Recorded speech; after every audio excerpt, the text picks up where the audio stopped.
Salut à tous, j'espère que vous allez bien. On se retrouve pour une nouvelle vidéo. Il s'agit d'une vidéo Zoom Saga dans laquelle je vais vous présenter une saga que j'ai lue et terminée et que forcément j'ai appréciée.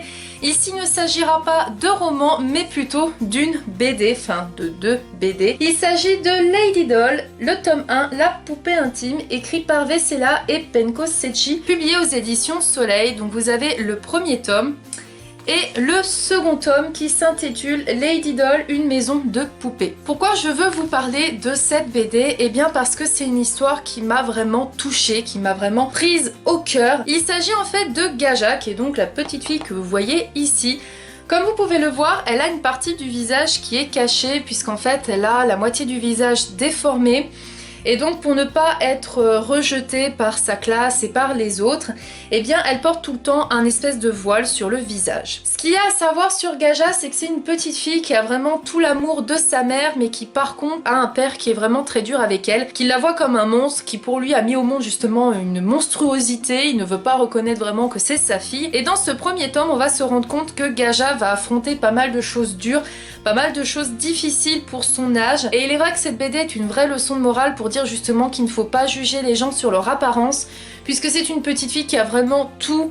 Elle est gentille, elle est vraiment attentionnée et malheureusement elle est traitée vraiment comme un monstre. Dans le second tome on retrouve Gaja, mais Gaja a grandi puisque c'est une jeune femme et elle va avoir justement pas mal de soupirants qui vont justement vouloir essayer de la charmer, mais au moment bien sûr où ils voient le visage déformé de la jeune femme, eh bien ils prennent tous la fuite, faisant encore une fois de plus souffrir Gaja. Donc comme vous pouvez le voir, c'est vraiment pas du tout une BD joyeuse, hein, je veux dire, elle est très sombre. Par contre c'est ça que j'aime bien, ça me fait penser un peu à Tim Burton et je pense que si vous aimez Tim Burton, vous aimerez sûrement cette BD puisqu'on a un univers qui est très coloré mais qui en vérité est une histoire triste, vraiment une histoire vraiment négative, il n'y a rien de positif là-dedans à part peut-être une morale. Et en plus de ça, la fin de ce second tome nous laisse vraiment sans voix, j'ai été vraiment choquée. Je pense que le tome n'aurait pas pu se terminer autrement, donc vraiment j'ai vraiment eu un gros coup de cœur pour cette saga, aussi bien pour le tome 1 que le tome 2.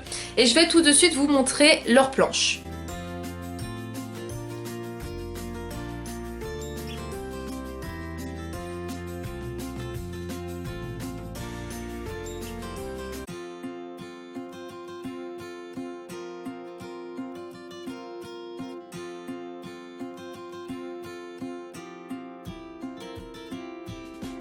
Je vous montre maintenant les planches du tome 2.